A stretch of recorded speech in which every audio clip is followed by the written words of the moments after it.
Hi, Larissa, Letitia. It's me, George, and I'm here with my sister. What's your name? Weston. And what's your name? Kathy. Okay. Anyways, got a couple questions to ask you guys, so feel free to answer them the best way you can. So, could you please tell me, what culture you guys go by? Go ahead. That I don't know. You don't know? Probably Irish. Irish? You're Yeah. Irish, you're Polish, German and Polish. and I'm everything. Everything. And All right. Celtic. So, What you identify more with? yeah, what you With identify more white, with I the guess, yeah, the white culture. white culture? Irish, German.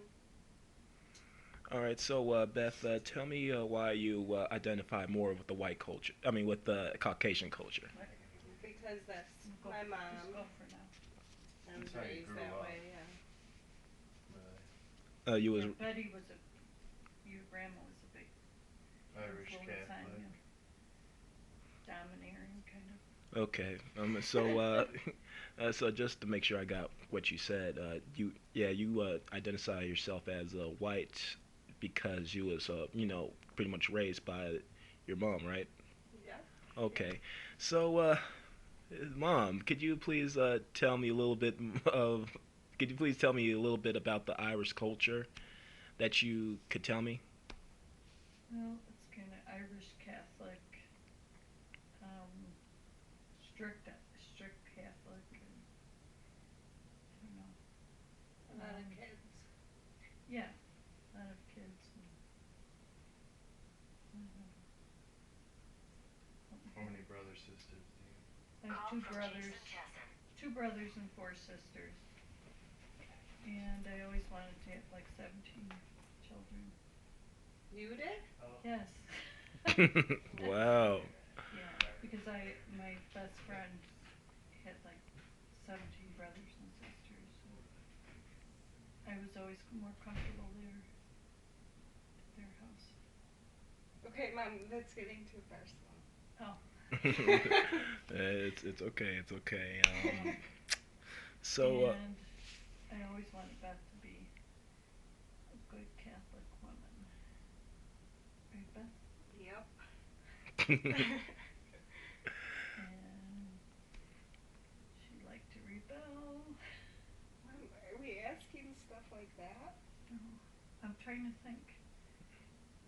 I know Betty's real stubborn Irish.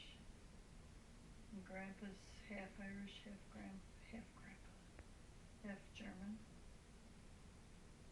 So, but he was very Catholic. And you can take over, Beth. all right. So, Beth, growing up, what are some of the things that you've been introduced to, and when did you figure out that that you're not just white? Oh, that was a horrible experience. It was not. Well, please tell me the best way you can. Oh, You well, she took me to, where did we go? Some golf. It was Yogi Bear. Yogi Bear. Camping. And I always thought my sister's dad was my dad. I was like 7 or 8. And then she told me that I had a different dad. Yeah, different dad, George, right? Yeah. And that was it. And then I hated Yogi Bear Camp. Well, I took you by yourself. I left your sisters at home. Yeah. Okay, so And then I was different in school because my hair was different. That was the only thing. And they called me her hair. Well, because they called me Afro Girl, this mean boy. It's horrible. And it was just the boys that were mean. And my mom she never wanted me to straighten Beth's hair, and she was in charge. Right? Yeah. I don't know why you listen to Grandma, but I don't know. yeah, so so after you was told that you was more than that, I mean, how did you view the world after your experience at Yogi Bear Camp?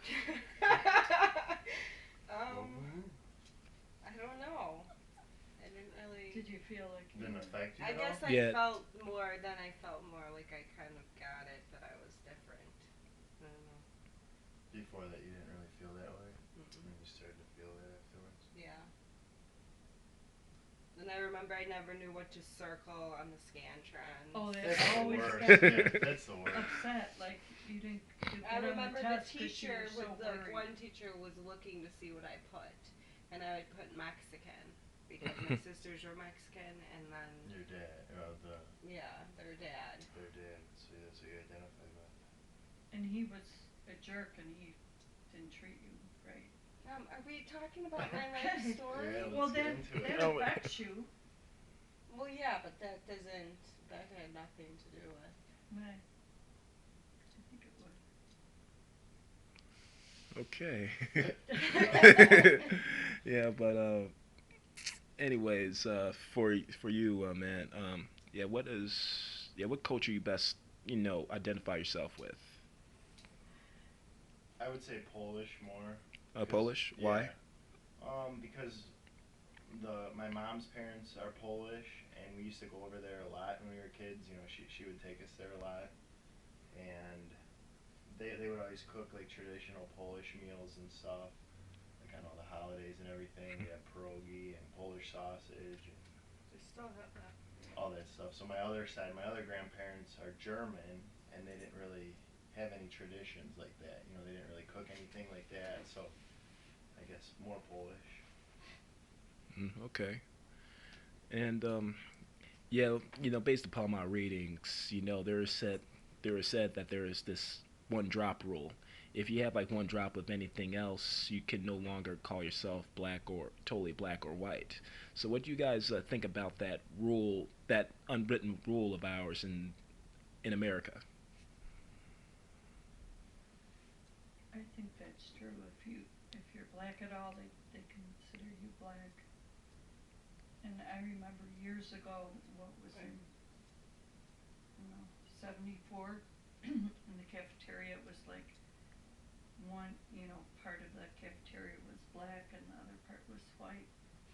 Yeah. And it people was didn't like even you sit couldn't, together. and my resident advisor was half and half, and she didn't fit into anywhere. I remember her Well, saying. you said that she stayed with the black people. Yeah, she did, but she felt uncomfortable. But Yeah, I don't know. It's weird for me because I just like always am around white people. So, and then they'll just say, sometimes they'll be like, oh, are you Puerto Rican? Because they don't ask. And like my boss at work who doesn't think I'm black, or he doesn't, that's what he says. I mean. you never told him, or? No, he knows what I am, but he's like, oh, you don't even look black, or something like that. Like they don't think about that. So, I don't really, I don't know. I don't really think about it, because. Except when you go to the hair place, right? Yeah. It's the only black scene you're into. Mhm. Yeah. No, I've been there. And then I mean I've it's been fun there, but then I don't talk like they do, so it's like I don't fit in there. I fit more in here. Right, right. Okay, so my next question to all of you guys is, there's forever a fight for stuff, for resources, and there's always a group that's on top, and there's a group that's not totally on top. So my question to you guys is, do you believe that there's a certain race that has more privileges than other races?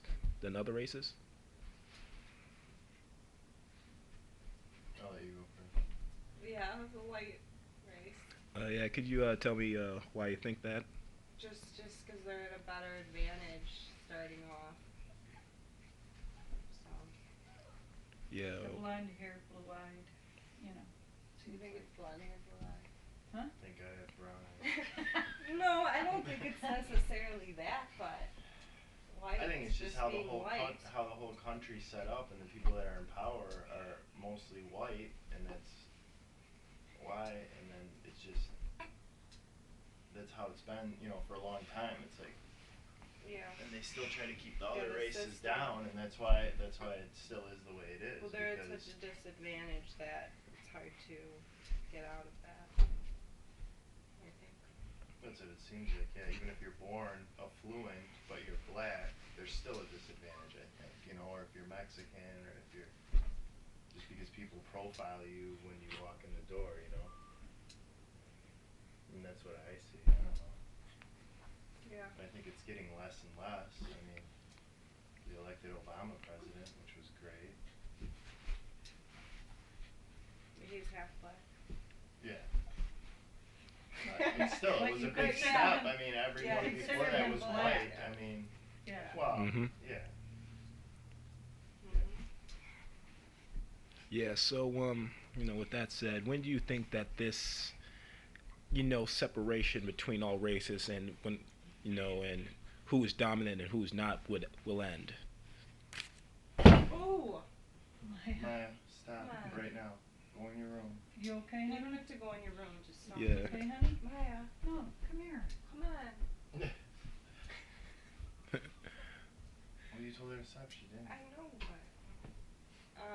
When will it end? Yeah, when- Probably yeah, never, when I you- don't know. I think in 50 years. No, I 50 don't years. think ever. Why? Because people are. I think just everyone's gonna be mixed eventually. Yeah, they are, actually, but, I saw like on a report on the future census report that somewhere like around 2056, yeah, the white will no longer be the minority, right. Yeah. and then the majority. Hispanic will be Well, that's what I'm saying. in like this country. Yeah. 50 years or something. Think of what it was in 1950. I think it's gonna be way more than 50. I think it's gonna be like hundreds of years, but I think it will. No, Not hundreds That's of what I- years. 100 soon. years. Because, I mean, it's getting more mixed up, but I think I don't know. I just see that there's still a problem because like a lot of the people that are in power are white, So it's like I don't know. yeah, that's true. The people that run the country and stuff. But eventually We don't they're really gonna run die off. even though we can vote. Even though we can vote, we really don't run the country. I mean, you know what I mean? Like, what do you vote for on the president? That's pretty much all you and I vote for. We don't vote for Senate members or House members or all that stuff. I mean, we really don't do much more to affect change, do we? You know what I mean? Well, some people do. Some people, We but I don't. think it's a very short minority of people that actually go out and protest and get in the streets and stuff. Like other countries, people do that a lot. They riot, and I mean, But I not riot, but I they don't really protest think if it's they don't gonna like be something. hundreds though. Yeah. I think 100 In Europe maybe. and that. But yeah, I do like the difference between our generation and our grandparents is huge. That's what I'm saying. Yeah. So So maybe you're right. I don't know. our grandkids. Never really thought about it. Yeah, I think the main reason why, is because, we're almost at this level of comfort now. I mean, we don't, black and whites, are working together, but, it's not as, the problem is not as big as it once was back in the 50s and 60s when Martin Luther King and Malcolm X had to fight, for civil rights. I mean, there's, in my opinion, there is still a whole lot of things that we need to get done, but we're at a much more better place than we once was. Yeah, absolutely, I agree. Yeah. So here's an easy question. Just walk me through a day in your lives, a little bit. Why are you looking at me?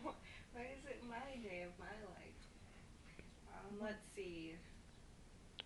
I get up, get Maya up, go to work, I take Maya to school, go to work, come home, and then I'll take Maya to sports if she has it, or I'll just make dinner, and then watch TV and go to bed and do it again. Awesome. It's not real awesome. Anyways, what about you, It's a man? normal day. I mean, I'm pretty much similar. Get up, go to work. Sometimes, yeah, I work a lot, so a lot of times I work like 10, 12-hour days. Or sometimes I get a day off, I'll work in my office, do paperwork, stuff like that. But then come home, eat dinner. Usually Beth cooks something, and then just relax for the rest of the night. That's one. That's cool. What about you? I have a boring life. Well, I take care of my Disabled. parents. Yeah. Yeah, I get up and help them get breakfast. Groceries. Yeah, All go that fun grocery stuff. shopping. You go to a lot of doctors. Yeah, take them to doctors or myself. And make dinner and then watch TV or come over here. Or, Watch Maya sometime. yeah, and then that's it. Say a lot of prayers in between. okay, well, that's about it for now. Thank you.